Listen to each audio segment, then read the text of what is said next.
नमस्कार दोस्तों, मेरे चैनल में आपका स्वागत है।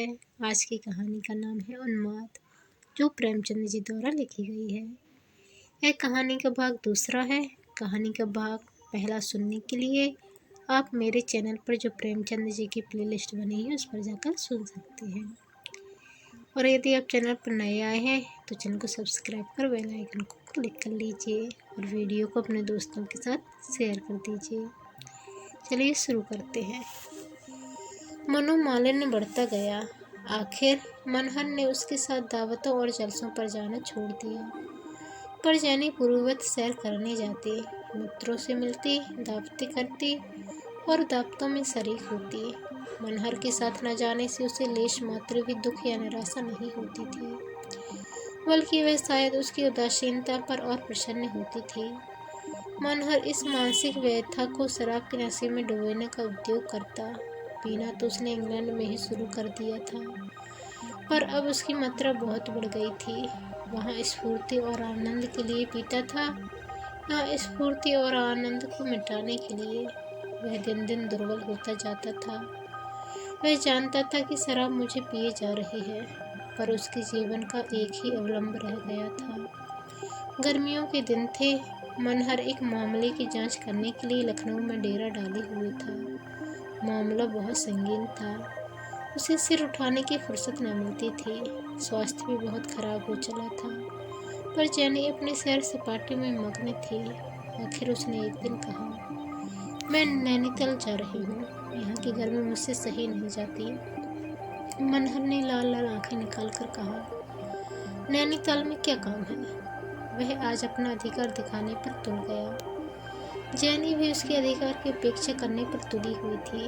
बोली, यहाँ कोई सोसाइटी नहीं, सारा लखनऊ पहाड़ों पर चला गया है। मनहर ने जैसे म्यान से तलवार निकालकर कहा, जब तक मैं यहाँ हूँ तुम्हें कहीं जाने का अधिकार नहीं है। तुम्हारी शादी मेरे साथ हुई है, सोसाइटी के साथ नहीं। पर तुम साफ देख रही हो मैं बीमार हूँ, इस पर भी तुम अपनी विलास प्रवृत्ति को रोक नहीं सकती।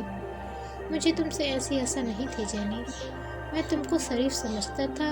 मुझे स्वप्न में भी गुमान न था कि तुम मेरे साथ ऐसी बेवफाई करोगी। जैनी ने अविचलित भाव से कहा, तो क्या तुम समझते थे मैं भी तुम्हारी हिंदुस्तानी स्त्री की तरह तुम्हारी लौंडी बनकर रहूंगी और तुम्हारे तलवे सहलाऊंगी? मैं तुम्हें इतना नादान नहीं समझती। अगर तुम्हें हमारी अंग्रेज सभ्यता की इतनी सी बात नहीं मालूम तो अब मालूम कर लो कि अंग्रेज स्त्री अपनी रुचि के सिवा और किसी के पाबंद नहीं। तुमने मुझसे विवाह इसलिए किया था कि मेरी सहायता से तुम्हें सम्मान और पद प्राप्त हो। सभी पुरुष ऐसा करते हैं और तुमने भी वैसा ही किया।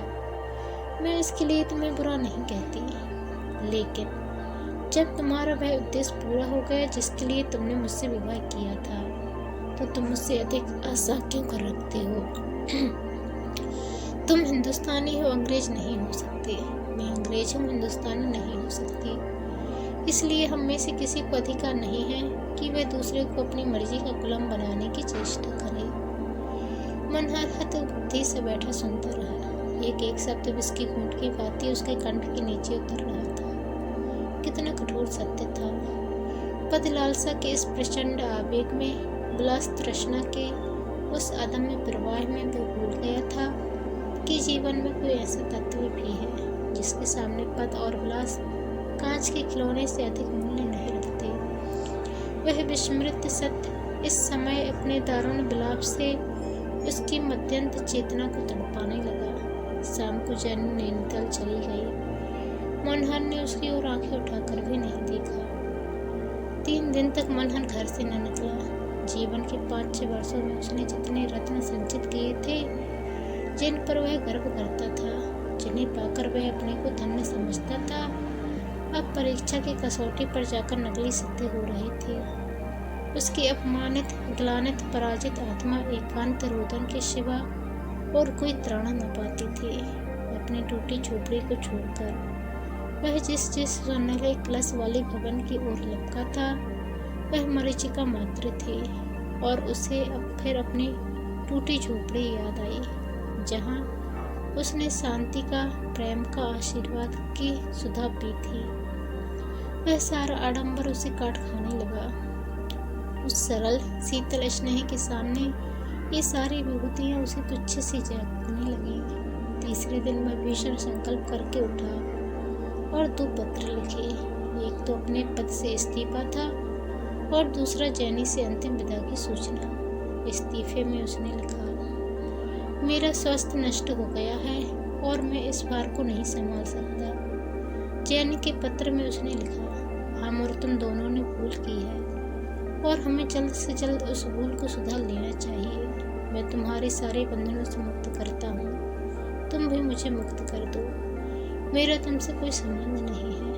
अपराध न तुम्हारा है न मेरा। समझ का फेर तुम्हें भी था और मुझे भी।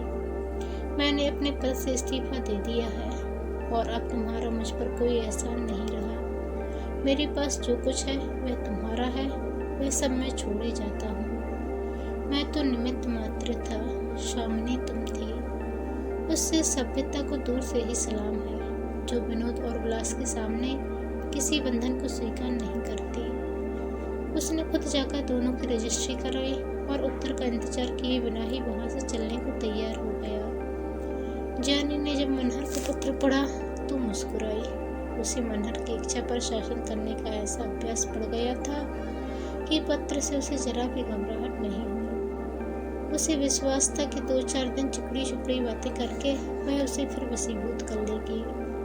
अगर मनहर की इच्छा केवल धमकी देनी न होती, उसके दिल पर चोट लगी होती, तो वह अब तक यहाँ न होता, कब का यह स्थान छोड़ चुका होता। उसका यहाँ रहना ही बता रहा है कि वह केवल बंदर गुड़की दे रहा है। जैनी ने स्थिर चित्त होकर कपड़े बदले और तब इस तरह मनहर के कमरे में आई मानो कोई अभिनय करने स्टेज पर आई हो। मनहर उसे देखते ही ठट्टा मारकर हंसा।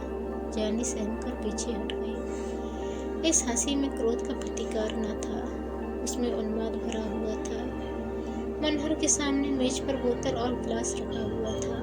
एक दिन में उसने न जाने कितनी शराब पी ली थी। उसकी आंखों से जैसे रक्त उबला पड़ता था। जैनी ने समीप आकर उसके कंधे पर हाथ रखा और बोली, क्या रात भर पीते ही रहोगे? चलो आराम से लेटो, रात ज्यादा हो गई है। घंटों से बैठी तुम्हारा इंतजार कर रही हूँ, तुम इतने निष्ठुर तो कभी नहीं थे। मनहर खोया हुआ सा बोला, तुम कब आ गई बागी?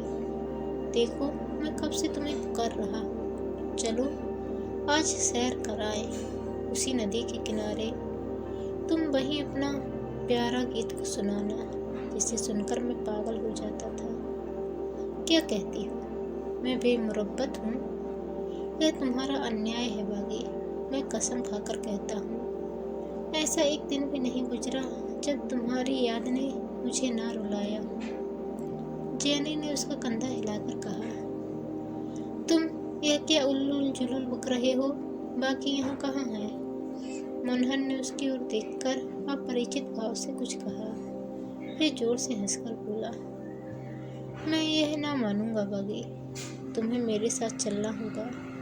वहाँ मैं तुम्हारे लिए एक फूलों की माला बनाऊंगा।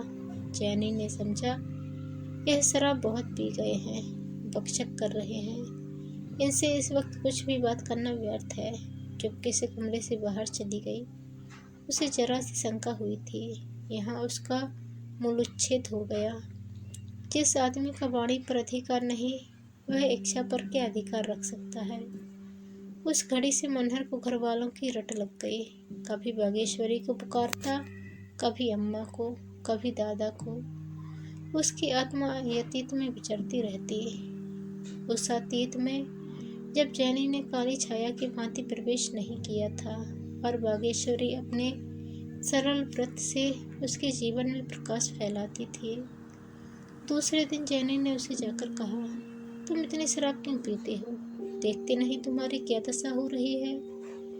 मनहर ने उसकी ओर आश्चर्य से देखा। तुम कौन हो? जैनी, तुम मुझे नहीं पहचानते हो? इतनी जल्दी भूल गए? मनहर, मैंने तुम्हें कभी नहीं देखा, मैं तुम्हें नहीं पहचानता। जैनी ने और अधिक बातचीत नहीं की। उसने मनहर के कमरे से शराब की बोतलें उठवा दी और नौकरों को ताकीद कर दी कि उसे एक घूंट भी शराब न दी जाए। उसे अब कुछ संदेह होने लगा था क्योंकि मनहर की दशा उससे कहीं शंकाजनक थी जितना वह समझती थी। मनहर का जीवित और स्वस्थ रहना उसके लिए आवश्यक था। इसी घोड़े पर बैठकर वह शिकार खेलती थी। घोड़े के बगैर शिकार का आनंद कहाँ। मगर 1 सप्ताह हो जाने पर भी मनहर की दशा में अंतर न हुआ। न मित्रों को पहचानता न नौकरों को। पिछले 3 वर्षों का जीवन एक स्वप्न की भांति मिट गया था। 7वें दिन जैनी सिविल सर्जन को लेकर आई तो मनहर का कहीं पता नहीं था। 5 साल के बाद बागेश्वरी का टूटा हुआ सुहाग फिर जीता। माँ बाप पुत्र के वियोग में रो रो कर अंधे हो चुके थे। बागेश्वरी निराशा में भी आस बांधे बैठी हुई थी। उसका मायका संपन्न था। बार बार बुलावे आते, पाया भाई आया, पर धैर्य और व्रत की देवी घर से न टली। जब मनहर भारत आया तो बागेश्वरी ने सुना कि वह विलायत से एक मेम लाया है। फिर भी उसे आशा थी कि वह आएगा, लेकिन उसकी आशा पूरी न हुई। फिर उसने सुना वह ईसाई हो गया है, आचार विचार त्याग दिया है। तब उसने माथा ठोक लिया। घर की व्यवस्था दिन दिन बिगड़ने लगी। वर्षा बंद हो गई और सागर सूखने लगा। घर बिका, कुछ जमीन थी वह बिकी। फिर गहनों की बारी आई, यहाँ तक कि अब केवल आकाशी वृत्तियाँ थीं। कभी चूल्हा जल गया, कभी ठंडा पड़ा रहा। एक दिन संध्या समय वह कुएं पर पानी भरने गई थी कि थका हुआ जीर्ण विपत्ति का मारा जैसा आदमी आकर कुएं की जगत पर बैठ गया। बागेश्वरी ने देखा तो मनहर। उसने तुरंत घूंघट काढ़ लिया। आंखों पर विश्वास नहीं हुआ। फिर भी आनंद और विस्मय के हृदय में फुरेलियाँ उड़ने लगी। रस्सी और कलसा कुएं पर छोड़कर लपटी हुई घर आई और सास से बोली, अम्मा जी जरा कुएं पर जाकर देखो कौन आया है। सास ने कहा, तुम पानी भरने गई थी ये तमाशा देखने? घर में एक बूंद पानी की नहीं है। कौन आया है कुएं पर, चलकर देख लो ना। कोई सिपाही प्यादा होगा। अब उनके सिवा कौन आने वाला है? कोई महाजन तो नहीं है? नहीं अम्मा, तुम चली क्यों नहीं चलती? बूढ़ी माता भांति भांति की शंकाएं करती हुई कुएं पर पहुंची तो मनहर दौड़कर उनके पैरों में लिपट गया। माता ने उसे छाती से लगाकर कहा, तुम्हारी यह दशा है मानो, क्या बीमार हो? आज सब आप कहाँ हो? मनहर ने कहा, पहले कुछ खाने को दो अम्मा, बहुत भूखा हूँ। मैं बड़ी देर से पैदल चला आ रहा हूँ। गांव में खबर फैल गई कि मनहर आया है। लोग उसे देखने दौड़ पड़े। किस ठाठ से आया है? अच्छे पद पर है, हजारों रुपए पाता है। अब उसकी ठाठ का क्या पूछना। मैम भी साथ आई है या नहीं? मगर जब जाकर देखा तो आफत का मारा आदमी, फटेहाल कपड़े, तार तार बाल, बड़े हुए जैसे जेल से आया हो। प्रश्नों की बौछार होने लगी। हमने तो सुना था तुम किसी ऊंचे पद पर हो। मनहर ने जैसे किसी भूली बात को याद करने का विफल प्रयास किया। मैं तो किसी ओहदे पर नहीं। वाह, विलायत से मैम नहीं लाए थे? मनहर ने चकित होकर कहा, विलायत? कौन विलायत गया था? अरे भंग तो नहीं खाए हो? विलायत नहीं गए थे? मनहर मुंडों की भांति हंसा। मैं विलायत क्या करने जाता? अजय तुमको वजीफा मिला था? नहीं, यहाँ से तुम विलायत गए थे। तुम्हारे पत्र बराबर आते थे। अब कहते हो मैं विलायत गया ही नहीं। होश में हो या हम लोगों को उल्लू बना रहे हो? मनहर ने उन लोगों की तरफ आंखें फाड़कर देखा और बोला, मैं तो कहीं नहीं गया था। आप लोग न जाने क्या कह रहे हैं। अब इसमें संदेह की गुंजाइश न रही कि वह अपने होशो हवास में नहीं है। उसे विलायत जाने के पहले की सारी बातें याद थीं। गांव और घर के एक एक आदमी को पहचानता था। लेकिन जब इंग्लैंड अंग्रेज बीवी और ऊंचे पद का जिक्र आता तो वह चक्का होकर तांकने लगता। बागेश्वरी को अब उसके प्रेम में एक अस्वाभाविक अनुराग दिखता जो उसे बनावटी मालूम होता था। वह चाहती थी कि उसके व्यवहार और आचरण में पहले जैसी वे तलफी हो। वह प्रेम का सॉन्ग नहीं, प्रेम चाहती थी। 10 ही 5 दिनों में उसे ज्ञात हो गया कि इस विशेष अनुराग का कारण बनावट या दिखावा नहीं है, वरन कोई मानसिक विकार है। मनोहर ने माँ बाप का इतना अदब पहले कभी नहीं किया था। उसे अब मोटे से मोटा काम करने में कोई संकोच नहीं था। वह जो बाजार से साग सब्जी लाने में अपना अनादर समझता था, अब कुएं से पानी खींचता, लकड़ियाँ फाड़ता और घर में झाड़ू लगाता था। और अपने घर में ही नहीं, सारे मोहल्ले में उसकी सेवा और नम्रता की चर्चा होती थी। एक बार मोहल्ले में चोरी हो गई। पुलिस ने बहुत दौड़ धूप की, पर चोरों को पता न चला। मनोहर ने चोरी का पता ही नहीं लगा दिया, वरन माल भी बरामद करा दिया। इससे आसपास के गांव और मोहल्लों में उसका यश फैल गया। कोई चोरी होती तो लोग उसके पास दौड़े आते और अधिकांश उद्योग उसके सफल भी होते। इस तरह उसकी जीविका का एक व्यवस्था हो गई। वह अब बागेश्वरी के इशारों का गुलाम था। उसी के दिलजोई और सेवा में उसके दिन कटते। अगर उसमें विकार या बीमारी का कोई लक्षण था तो वह इतना ही। यही सनक उसे सवार हो गई थी। बागेश्वरी को उसकी दशा पर दुख होता, पर उसकी यह बीमारी उस स्वास्थ्य से उसे कहीं प्रिय थी, जब वह उसकी बातों भी न पूछता था। 6 महीनों के बाद एक दिन जैनी मनोहर को पता लगाती हुई यहाँ पहुंची। हाथ में जो कुछ था वह सब उड़ा चुकने के बाद अब उसे किसी आश्रय की खोज थी। उसके चाहने वालों में कोई ऐसा न था जो उसकी आर्थिक सहायता करता। शायद अब जैनी को कुछ ग्लानि भी होती थी। वह अपने किए पर लज्जित थी। दौर पर हॉर्न की आवाज़ सुनकर मनोहर बाहर निकला और इस प्रकार जैनी को देखने लगा मानो कभी देखा ही नहीं हो। जैनी ने मोटर से उतरकर उससे हाथ मिलाया और अपनी आपबीती सुनाने लगी। तुम इस तरह छिपकर मुझसे क्यों चली आई, और फिर आकर एक पत्र भी नहीं लिखा? आखिर मैंने तुम्हारे साथ क्या बुराई की थी? फिर मुझ में कोई बुराई देखी थी तो तुम्हें था कि मुझे सावधान कर देते। छिपकर चले आने का क्या फायदा हुआ? ऐसी अच्छी जगह मिल गई थी, वो भी हाथ से निकल गई। मनोहर काट के उल्लू की भांति खड़ा रहा। जैनी ने फिर कहा, तुम चले आने के बाद मेरे ऊपर जो संकट आए वह सुनाऊं तो तुम घबरा जाओगे। मैं इसी चिंता और दुख से बीमार हो गई। तुम्हारे बगैर मेरा जीवन निरर्थक हो गया। तुम्हारा चित्र देखकर मन को ठाटस देती थी। तुम्हारे पत्रों की आदि से अंत तक पढ़ना मेरे लिए सबसे मनोरंजक विषय था। तुम मेरे साथ चलो, मैंने एक डॉक्टर से बात की है। वह मस्तिष्क के विकारों का डॉक्टर है। मुझे आशा है उसके उपचार से तुम्हें लाभ होगा। मनोहर चुपचाप विरक्त भाव से खड़ा रहा, मानो ना वह कुछ देख रहा हो न सुन रहा हो। सहसा बागेश्वरी निकल आई। जैनी को देखते ही वह ताड़ गई कि यही मेरी यूरोपियन सौत है। वह उसे बड़े आदर सत्कार के साथ भीतर ले आई। मनोहर भी उनके पीछे पीछे चला आया। जैनी ने टूटी खाट पर बैठते हुए कहा, उन्होंने मेरा जिक्र तो किया ही होगा। मेरी इनसे लंदन में शादी हुई है। बागेश्वरी बोली, यह तो मैं आपको देखती ही समझ गई थी। जैनी, उन्होंने कभी मेरा जिक्र नहीं किया। बागेश्वरी, कभी नहीं। इन्हें तो कुछ याद नहीं। आपको यहाँ आने में बड़ा कष्ट हुआ होगा। जैनी, महीनों के बाद तब इनके घर का पता चला।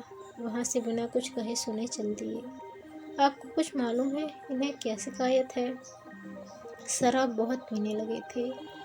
आपने किसी डॉक्टर को नहीं दिखाया? हमने तो किसी को नहीं दिखाया। जैनी ने तिरस्कार से कहा, क्यों? क्या आप उन्हें हमेशा बीमार रखना चाहती हैं? बागेश्वरी ने बेपरवाही से कहा, मेरे लिए तो इनका बीमार रहना इनके स्वस्थ रहने से कहीं अच्छा है। तब वह अपनी आत्मा को भूले हुए थे, अब उसे पा गए।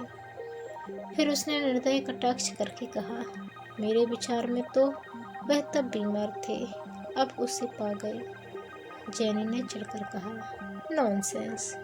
इनकी किसी विशेषज्ञ से चिकित्सा करानी होगी। यह जासूसी में बड़े कुशल हैं।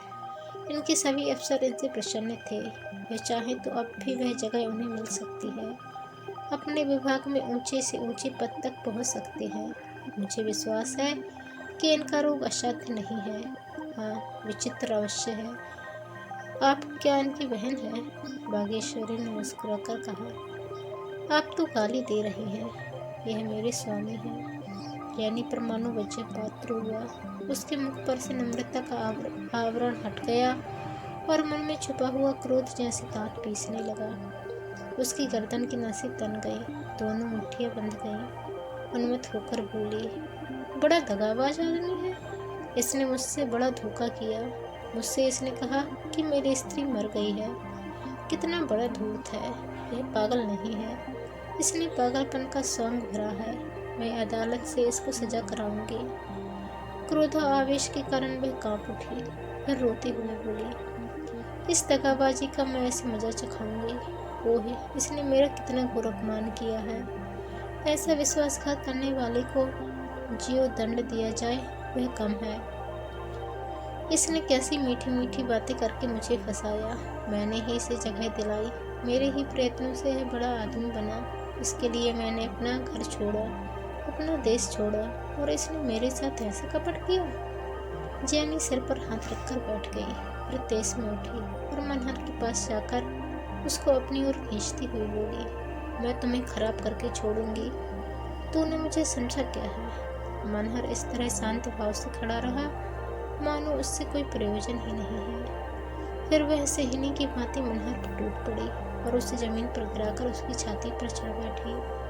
बागेश्वरी ने उसका हाथ पकड़कर अलग कर दिया और बोली, तुम ऐसी डायन न होती तो उनकी यह दशा ही क्या होती। जैनी ने तेज में आकर जेब से पिस्तौल निकाली और बागेश्वरी की तरफ बढ़ी। सहसा मनहर तड़प कर उठा, उसके हाथ से भरा हुआ पिस्तौल छीनकर फेंक दिया और बागेश्वरी के सामने खड़ा हो गया। फिर ऐसा मुंह बना लिया मानो कुछ हुआ ही नहीं। उसी वक्त मनहर की माताजी दोपहर की नींद सोकर उठी और जैनी को देखकर बागेश्वरी की ओर प्रश्न भरी आंखों से ताका। बागेश्वरी ने उदास भाव से कहा, यह आपकी बहू है। बुढ़िया ठिनक कर बोली, कैसी मेरी बहू? यह मेरी बहू बनने जोग है बंदरिया? लड़के पर न जाने क्या करा दिया, अब छाती पर मुंह दलने आई है। जैनी एक क्षण तक मनहर को खून भरी आंखों से देखती रही, तो बिजली की भांति कौंध कर उसने आंगन में पड़ा पिस्तौल उठा लिया और बागेश्वरी पर छोड़ना ही चाहती थी कि मनहर सामने आ गया। वह बेधड़क जैनी के सामने चला गया।